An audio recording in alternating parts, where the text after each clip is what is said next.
আলুর কেজি ৪০০ টাকা। জি, আপনি ঠিকই শুনেছেন, বাজারে ওঠা নতুন আলুর কেজি বিক্রি হচ্ছে ৪০০ টাকায়। শুনতে অবাক হলেও এই দামেই বগুড়ার বাজারে বিক্রি হচ্ছে নতুন আলু। এতে হতাশ সাধারণ ক্রেতারা। বগুড়ার রাজাবাজার, ফতে আলী বাজার সহ স্থানীয় বাজার ঘুরে দেখা যায়, নবান্নের চাহিদা পূরণে বাজারে প্রচুর নতুন পণ্য উঠেছে, তবে দাম ঊর্ধ্বমুখী।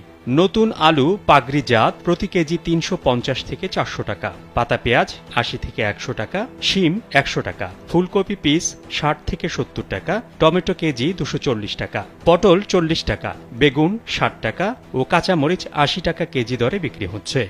তবে নতুন আলুর চাহিদা এতটাই বেশি যে বাজারে তুলনামূলক ছোট এবং মাঝারি আকারের আলুই বেশি দেখা যাচ্ছে। ব্যবসায়ীরা বলছেন, পঞ্জিকা অনুসারে পহেলা অগ্রহায়ণ সনাতন ধর্মাবলম্বীরা নবান্ন উৎসব পালন করে। এ উপলক্ষে ক্রেতারা যেভাবে নতুন আলুর দিকে ঝুঁকছেন, তাতে সরবরাহের তুলনায় চাহিদা অনেক বেশি, তাই দামও বেশি। তবে নবান্ন উপলক্ষে দাম বাড়ানোটা প্রত্যাশিত, কিন্তু ৪০০ টাকা কেজি আলু একটু বাড়াবাড়ি মনে হচ্ছে।